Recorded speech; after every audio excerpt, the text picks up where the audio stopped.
La historia de Agelis comenzó Con extraños ruidos por la madrugada. Hablamos del año 1960, cuando en el convento Movimientos autónomos de los objetos. Arañazos en las ya no se paredes. profesaba el culto que le diera vida.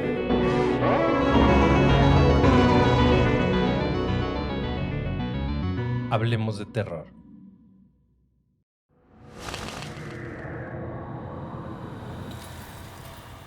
Hola terroríficos, ¿cómo les va?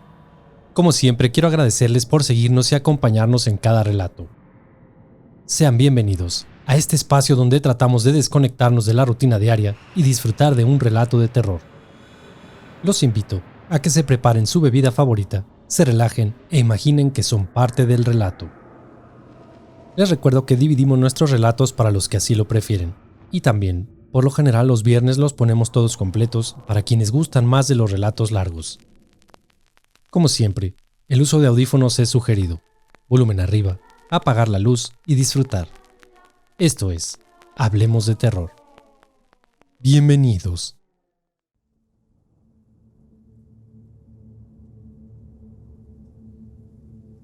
Hola, ¿cómo les va?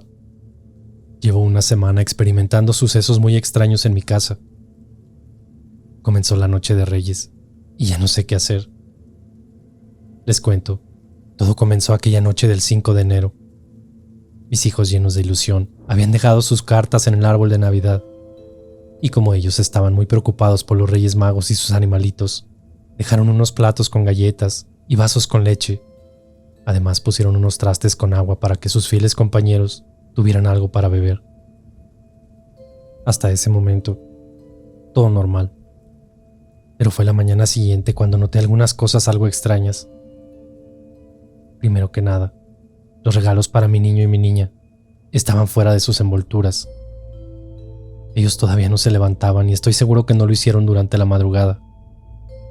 Además, no solamente no estaban envueltos, las cajas estaban muy maltratadas. Algo o alguien se había encargado de pasar por encima de ellas como si quisiera pisotearlas.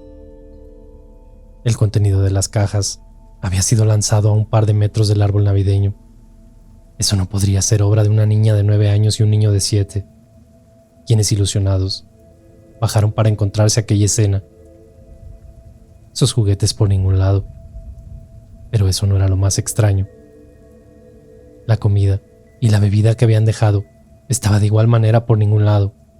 Los vasos rotos, los platos boca abajo y los recipientes de agua parecía que los habían lanzado contra el propio árbol, haciendo que el mismo estuviera empapado y todos los focos mojados. Asimismo, bastantes adornos del árbol se encontraban regados por el suelo, y uno de los recipientes de agua había sustituido aquella estrella que adornaba la punta de nuestro árbol. Aquella escena, si bien no era algo que me diera mucho miedo, sí que extrañaba.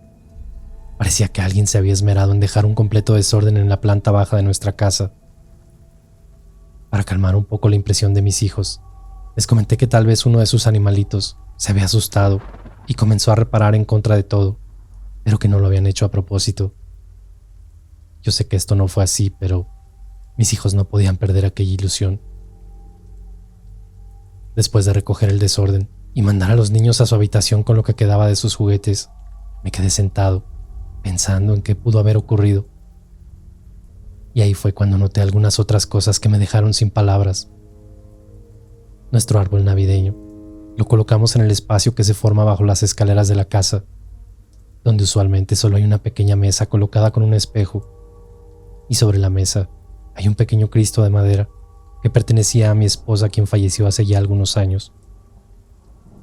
El arbolito cubría en gran parte aquella mesa, pero mientras permanecía sentado observando, noté algo extraño en aquel espejo y en la mesa.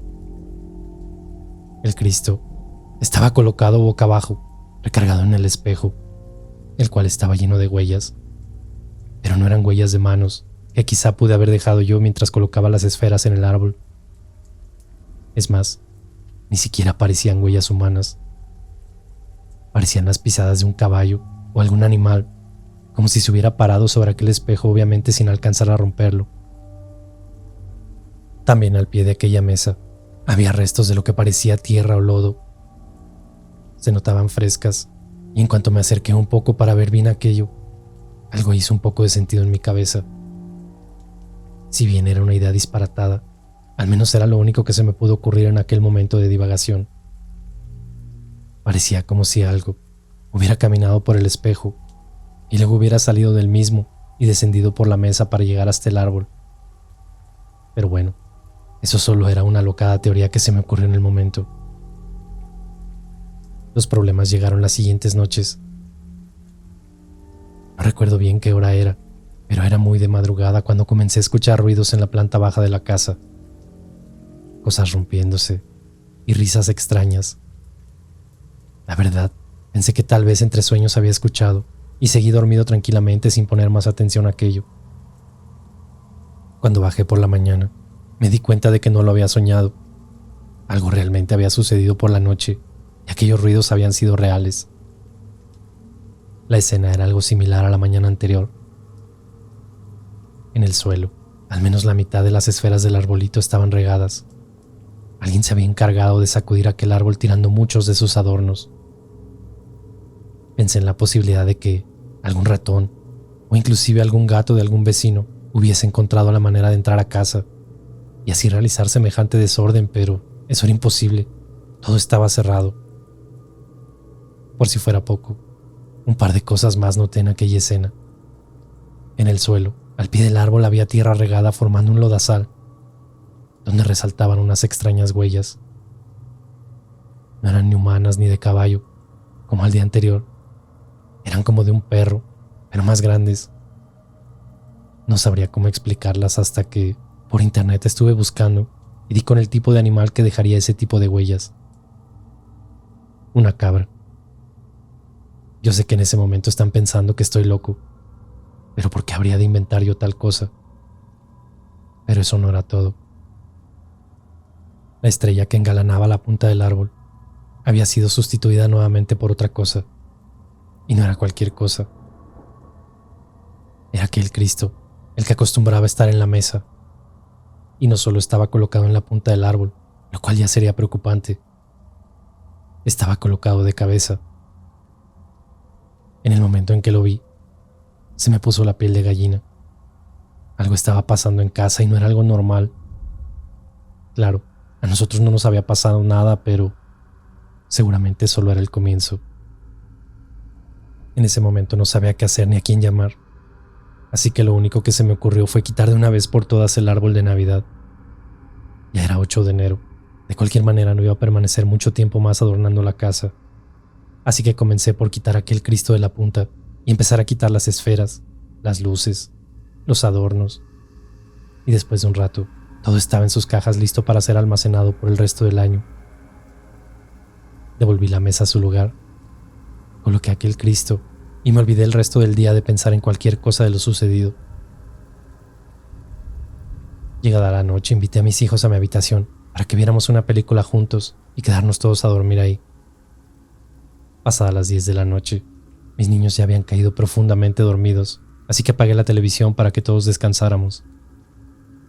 Minutos más tarde de apagar la tele y las luces, creo que no pasó mucho tiempo para caer profundamente dormido. Pero pasada la medianoche, el frío hizo que me despertara un poco, solo para acomodarme las cobijas que estaban casi al pie de la cama, detalle al que no puse atención al inicio. Pero fue alrededor de las 3 o 4 de la mañana, cuando nuevamente el frío me despertó. Curiosamente las cobijas nuevamente se habían movido, pero en esta ocasión no estaban al alcance de mi mano, estaban completamente en el suelo. No había forma de que alguno de mis niños las hubiera pateado o las hubiera movido tan lejos. Claro que me dio algo de preocupación, pero honestamente estaba adormilado y solo me levanté de la cama para volver a cobijarnos e intentar dormir nuevamente. Solo habían pasado 5 minutos, cuando el suelo laminado de la habitación crujía como si alguien estuviera caminando, dando vueltas al pie de la cama. Miré de reojo, pero no me fue posible distinguir nada entre la oscuridad. Para este momento la verdad ya estaba algo asustado, y fue en cosa de un instante cuando sentí una presencia a un lado de la cama. De repente, las cobijas salieron volando, como si alguien las hubiera lanzado con rencor. Me mantuve en silencio para no despertar a los niños, pero me fue imposible mantenerlo. Entre la oscuridad, un gruñido, como algún tipo de animal, rompió el silencio de la misma. Para ese momento, mis ojos, que ya se habían acostumbrado a la noche, fueron testigos de algo que me dejó helado. Parado de frente a los pies de mi hijo, una extraña criatura humanoide, pero más parecida a un animal, como tipo cabra, mantenía su vista en mi hijo. Todo fue muy rápido, pero claramente escuché con una voz ronca y en tono medio de burla susurrar su nombre: Diego. Esto no duró mucho, y ya para cuando reaccioné, no había nadie ahí. Era obvio que algo malo estaba pasando en casa, solo que no tenía idea de qué era, pero sabía que debía pedir ayuda. Mantuve la luz encendida el resto de la noche, y la verdad ya no pude pegar los ojos por el miedo y para cuidar de mis pequeños, a quienes temprano por la mañana mandé a casa de mis padres, diciéndoles que debía salir de la ciudad para atender unos asuntitos pendientes. Por la madrugada ya había intentado encontrar información en internet al respecto, pero no había encontrado mucho. Algunos sitios de cultos sugerían la idea de que estaba en presencia de un demonio. Otros relacionaban la figura de la cabra con el mismo diablo, pero nadie indicaba cómo era posible que hubiera llegado a mi casa aquella cosa o maldad que nos molestaba por las noches. Y sobre todo no entendía por qué todo había comenzado la noche de Reyes, y menos sabía cómo lidiar con aquello. Por la mañana hice algunas llamadas a conocidos que imaginé podrían orientarme al respecto. Varios ni siquiera me creían lo que les platiqué. Era una amiga. Ella me dio el número de su mamá, diciéndome que ella conocía a alguien que pudiera orientarme y tal vez ayudarme. Le marqué entonces a la señora, quien después de escucharme me refirió con una señora en un mercado, que ella sabía todo sobre ese tema y seguramente podría ayudarme. No podía dejar pasar más tiempo, así que de inmediato me dirigí a aquel mercado, donde después de preguntar por doña Rosy, me indicaron dónde quedaba su local. Llegué con algo de incertidumbre, pues a la vista muchas hierbas y figuras de santos y muertes daban la bienvenida al local de doña Rosy. Aquella mujer me dio la bienvenida, como si estuviera esperándome. Le platiqué de inmediato todo lo que había pasado en casa, y lejos de sorprenderse, todo le sonaba normal, o al menos no le causaba impresión alguna. Después de unos momentos en los que me miraba de una manera extraña, fue que me comentó lo que ella suponía que estaba pasando en mi casa. Mire, me queda claro que usted no tiene idea de la maldad que está en su casa y lo difícil que será deshacerse de eso, porque todo apunta a que fue invitado. ¿Invitado? Nada de eso. Mis niños están chicos y yo no tengo idea de esas cosas. Permítame, a eso voy. Dice usted que detrás del árbol de Navidad estaba una mesa con un espejo y un Cristo, ¿verdad? Sí, así es. Bueno, pues, tengo una probable teoría de lo que sucedió, pero no puedo garantizar que así haya sido. Tal vez por alguna extraña razón, mientras colocaba el árbol, el Cristo pudo caerse y quedar de cabeza. Recuerde que los espejos son portales, y pues el Cristo estuvo frente al espejo todo este tiempo, y de cabeza. Así que probablemente eso pudo atraer una entidad maligna o demonio que permaneció en el espejo hasta el momento en que recibió la invitación. ¿Pero cuál invitación? Pues la noche de Reyes. Pusieron agua, leche, comida y galletas al pie del árbol. Esta entidad pudo tomar eso como una invitación a su hogar, y al no recibir atención, se puso en su contra, y por eso les hace maldades. Al principio tal vez quería quitar todo obstáculo de enfrente de él, por eso las esferas y adornos caían del árbol. Pero en el momento en que usted quitó el árbol, le dio paso libre para que entrara a su casa. Le repito, esto es solo una teoría, pero si lo piensa no suena tan descabellado. Ok, pero supongamos que lo que usted dice sí es así. ¿Cómo vamos a deshacernos de eso que nos molesta en casa? Pues primero debo ir a su casa para saber exactamente contra qué estamos lidiando. Deme su domicilio y mañana a primera hora lo veo ahí mismo. Intenté convencer a la señora de que fuéramos en ese mismo rato a la casa, pero ella me dijo que no, que realmente no era solo cerrar su local e irse, sino que además ella tenía que ir antes del mediodía, porque quién sabe qué energías tenía que ver, o algo así me mencionó.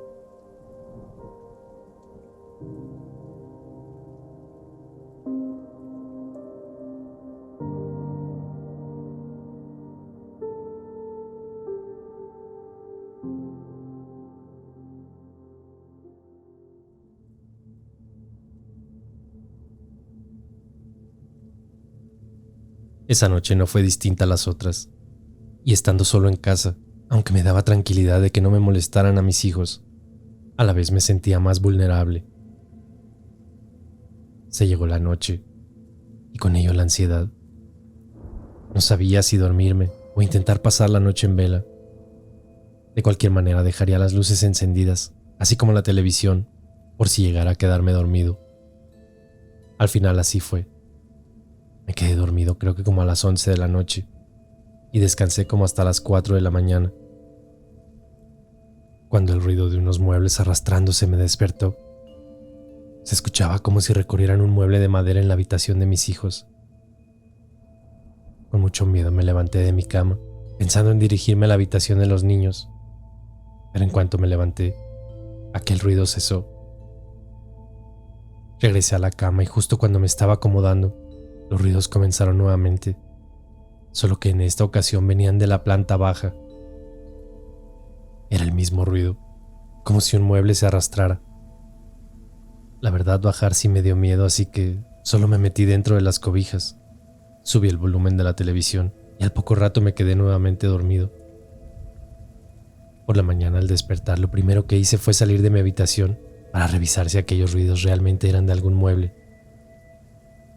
Primero abrí la puerta del cuarto de los niños y no pude notar nada extraño. Todo estaba normal. Eso me dio más confianza para bajar las escaleras sin miedo alguno, suponiendo que la planta baja también se encontraría normal. Pero no fue así. Aquella mesa, la que sostenía el espejo y el Cristo, sí que había sido movida. No fue mucho lo que se desplazó en distancia, pero lo extraño es que la mesa estaba mirando hacia la pared y aquel Cristo nuevamente estaba de cabeza. Decidí dejar las cosas así como estaban y meterme a duchar para esperar la llegada de la señora Rosy, quien me había prometido llegar muy temprano por la mañana. Así que aceleré el paso y me duché y me cambié rápidamente para sentarme en la sala a esperar. No esperé mucho rato, cuando el timbre de la puerta sonó levantándome emocionado por la llegada de alguien que pudiera ayudarme. «Buenos días, señora, ¿cómo está?» «Buenos días, hijo. Aquí lista para ver en qué estás metido». La invité a pasar, pero antes de hacerlo se persinó en 3 ocasiones. Se hizo una cruz de saliva en la frente y se puso a orar por un momento. Yo me limité a observar con detenimiento cada paso que daba dentro de la casa y solo notaba cómo en ocasiones negaba con la cabeza, como en señal de que algo no andaba bien. Primero pasó a la planta alta, donde estuvo un buen tiempo en el cuarto de mis niños. Yo me quedé en la planta baja, pero podría jurar que la escuchaba como si estuviera hablando con alguien. Tal vez estaba orando o no sé, pero en un par de ocasiones escuché una voz que estoy seguro que no era la suya. Descendió de la planta alta para continuar revisando la casa y le mencioné sobre la mesa que se había girado durante la noche, pero solo con su mano me hizo un gesto de que guardara silencio. Continuó desplazándose por toda la casa hasta que al final se detuvo precisamente bajo la escalera, donde estaba aquella mesa y el espejo. Escuché balbucear algunas cosas, pero honestamente no entendía nada de lo que decía, aunque nuevamente ese movimiento de su cabeza, en forma de negación, no me dejaba nada tranquilo. Después de algunos minutos de incertidumbre, se dirigió a la puerta de la casa y con la mirada me pidió que la siguiera hasta afuera, como si alguien pudiera escuchar o no quisiera decirme nada dentro de la casa. Salimos entonces y ya en el exterior de mi casa fue donde me comentó lo que había sucedido adentro. «Mira, mijo, la cosa está así. Aquí adentro hay una entidad, Es un demonio, pero no tengo idea de qué demonio sea, aunque sí de sus intenciones. Mientras recorría la casa me sentí observada por algo. En el cuarto de los pequeños, probablemente en el closet, es donde se esconde este demonio, aprovechando la oscuridad, y donde se oculta hasta caer la noche. No me preguntes por qué, pero es muy común que estos seres se manifiesten más por las noches. Cuando entré a ese cuarto, una voz me decía que me fuera de ese lugar, que yo no tenía nada que hacer aquí. Pregunté su nombre, pero solo una macabra sonrisa obtuve por respuesta. En la planta baja encontré su punto de entrada. Efectivamente, utilizó aquel espejo como portal, y lo hizo esa noche que había ofrenda cerca de la misma. Afortunadamente, también mostró su punto débil. Ese espejo que usó para entrar es por donde lo echaremos de tu casa. No va a ser tarea fácil, pero te aconsejo que tus pequeños no entren a casa y que nadie duerme en ella tampoco por la noche. Estos demonios pueden poseer a las personas, y una vez apropiadas de un cuerpo, se encargan de irse alimentando del alma de quien poseen. Y ya después, no hay vuelta atrás. Aquellas palabras de la señora me dejaron helado del miedo. Yo nunca había experimentado este tipo de cosas. Siempre creí en ello, y les confieso que en ocasiones deseé que algún día toparme con algo así, pero ahora que lo viví en carne propia, es una sensación que no le deseo a nadie. Siempre en las películas te quedas como con la espina de que son puros inventos eso de los demonios y de que se mueven cosas en casa. Pero una vez que es en tu propia casa, no queda más que aceptar la situación. De inmediato le pregunté a la señora cómo podríamos hacer para que todo volviera a la normalidad. Me dijo que lo primero que tenía que hacer era traer un sacerdote que bendijera la casa. No iba a ser fácil que alguno aceptara venir si le explicaba lo que sucedía, así que me dio el número de un padre que vendría sin hacer tantas preguntas. Me dijo que ya era de avanzada edad, pero que en su juventud se enfrentó con muchas situaciones similares a la mía. Doña Rosy me dijo de unas cositas que tenía que comprar para empezar a limpiar un poco la casa: velas, inciensos, y me recomendó usar alguna cruz o rosario todo el tiempo mientras las cosas se arreglaban. Me dejó un número de teléfono apuntado en un papel y me dijo que el resto ya era tarea mía y del padre. Y así conocí al padre Tomás. Después de marcar en varias ocasiones, por fin aquella voz rasposa y arrastrada contestó al teléfono. Le expliqué a aquel señor, y aunque de inicio se negaba a ayudarme argumentándome que estaba viejo y que esa vida la había dejado atrás, fue hasta el momento en que le mencioné a mis hijos que su disposición cambió.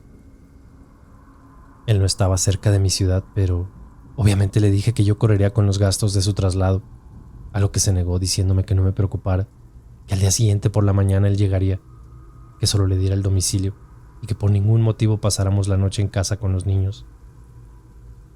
Solamente vas a entrar a la casa y vas a dejar encendidas 7 velas en forma de círculo. Ponlas cercanas al espejo que me mencionas y encierra esas veladoras en un círculo de sal.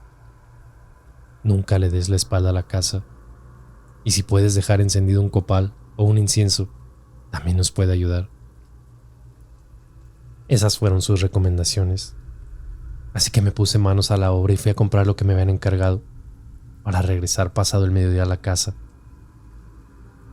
Se sentía tranquila, como si nada pasara dentro de la misma.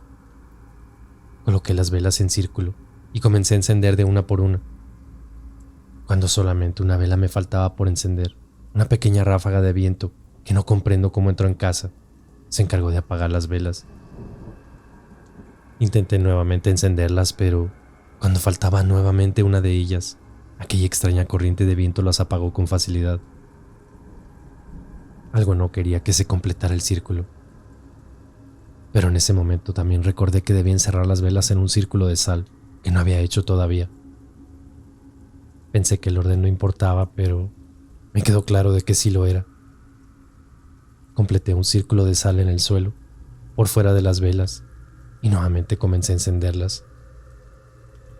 En esta ocasión pude encenderlas todas sin dificultad, así que tomé algunas cosas y me dirigí a la salida de la casa. Olvidé un pequeño detalle de aquella conversación telefónica.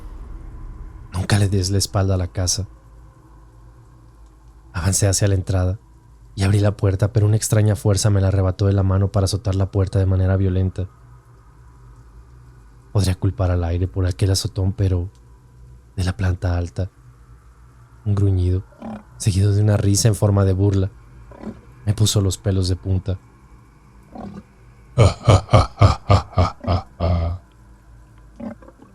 De inmediato me volteé dando la espalda a la puerta y comencé a retroceder para salir como me habían dicho, sin darle la espalda a la casa.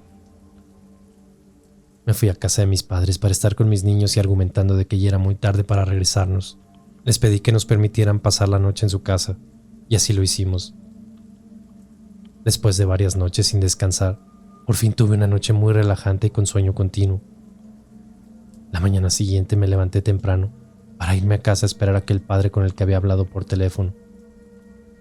Me estacioné frente a casa y me quedé esperando en el auto atendiendo las palabras de aquel padre, quien me sugirió no estar en la casa de no ser muy necesario.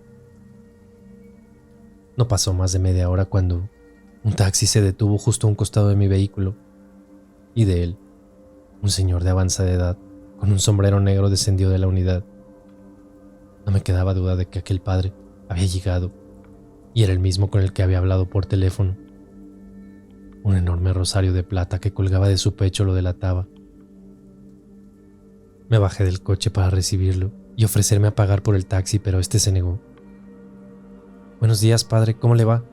Yo soy quien le marcó por teléfono». «¿Qué tal, hijo?» «Mucho gusto. Soy el padre Tomás. Cuéntame bien cómo empezó todo y qué ha sucedido desde entonces». Lo puse al tanto, dando santo y seña de cada una de las cosas que habían sucedido, cómo comenzó todo y de lo que me había comentado la señora Rossi. Después de escucharme con atención, me advirtió que hace muchos años que él se había retirado, a lo que le pregunté que por qué lo había hecho, y fue cuando me contó una historia de una hacienda y de unos niños en un pueblo que habían desaparecido, que siempre se había sentido culpable por ello. «Solo te vine a ayudar porque me dijiste de tus niños y cómo había pasado todo», fueron las palabras de ese hombre. En aquel entonces me enfrenté a un demonio tan antiguo como la misma humanidad. Lo único que conservo de aquella época es esta cruz que encontró la forma de volver a mí. Sacó de un pequeño maletín una cruz, diría yo, de gran tamaño, que parecía que estaba hecha en plata pura. Podía verse que era algo antigua, sin embargo conservaba un brillo particular. Sin dejar pasar más tiempo, me dio una serie de recomendaciones antes de entrar a la casa y tratar de ahuyentar aquello que la moraba. Me dijo que nada de lo que escuchara tenía que prestarle atención, que los demonios se aprovechan de nuestras debilidades para vencernos. También me dijo que por nada del mundo le diera la espalda a ninguna habitación. Siempre la espalda debe apuntar a la puerta, me dijo. Por último me dijo que una vez adentro no había marcha atrás. Debíamos terminar lo que veníamos a hacer y podría ser muy desgastante. Entramos pues a la casa y aquellas veladoras seguían encendidas. Estaban consumidas casi en su totalidad, pero seguían encendidas. El espacio se sentía tranquilo. Él iba a subir a la habitación de los niños y yo debía quedarme sosteniendo aquel espejo dentro del círculo de sal y también de veladoras que había colocado el día anterior. Y en la mesa habíamos colocado otro pequeño espejo que reflejaba lo que se veía en el espejo que yo sostenía. Parecía una tarea sencilla y rápida, pero la verdad no lo fue. En cuanto aquel hombre subió a la habitación, el ambiente se tornó pesado. La temperatura comenzó a descender y extraños ruidos se escuchaban en la planta alta. Yo me mantuve de pie dentro de aquel círculo por algunos minutos, cuando una voz se escuchó muy sutilmente. «Amor, ayúdame, soy yo». Les juro que era la voz de mi difunta esposa. Sé que eso era imposible, pero yo lo escuché. De pronto, en el pequeño espejo, el que estaba sobre la mesa, observé el reflejo de lo que se veía en el espejo que yo sostenía. Era el rostro de mi esposa. Era inconfundible. No sabía qué hacer. y solamente seguía escuchando las palabras ayúdame. Estuve a punto de soltar el espejo cuando recordé que el cura me había dicho que no hiciera caso de nada de lo que escuchara. Pasaron solo unos segundos cuando escuché que la puerta de la habitación se abría y los pasos del padre aliviaron un poco mi confusión. Entonces miré al espejo nuevamente. Aquello que vi ya no era mi mujer. No sé cómo explicar, pero una forma humana, como sombra negra, asomaba su cara desde el espejo que sostenía. Comencé a temblar del miedo y aquello salió por completo del espejo para trasladarse al pequeño espejo que se encontraba en la mesa. En cuestión de segundos, el cura tomó aquel pequeño espejo y lo sacó a la calle apuntando al sol para después estrellarlo contra el suelo. Es lo último que recuerdo antes de caer desmayado de la impresión. Al despertar, el padre Tomás me aseguró que ahora todo estaría bien y que ya podía entrar a casa tranquilo con mi familia. Desde entonces hemos estado tranquilos, aunque debo confesar que a veces el recordar aquello me llena el cuerpo de miedo. Además tuve la mala idea de preguntarle al padre lo que había sucedido en aquella habitación y a qué se había enfrentado. Me contó toda una historia que después les compartiré. Mi consejo para ustedes: tengan cuidado con lo que ponen frente a un espejo. Nunca saben qué hay del otro lado, esperando a ser invitado.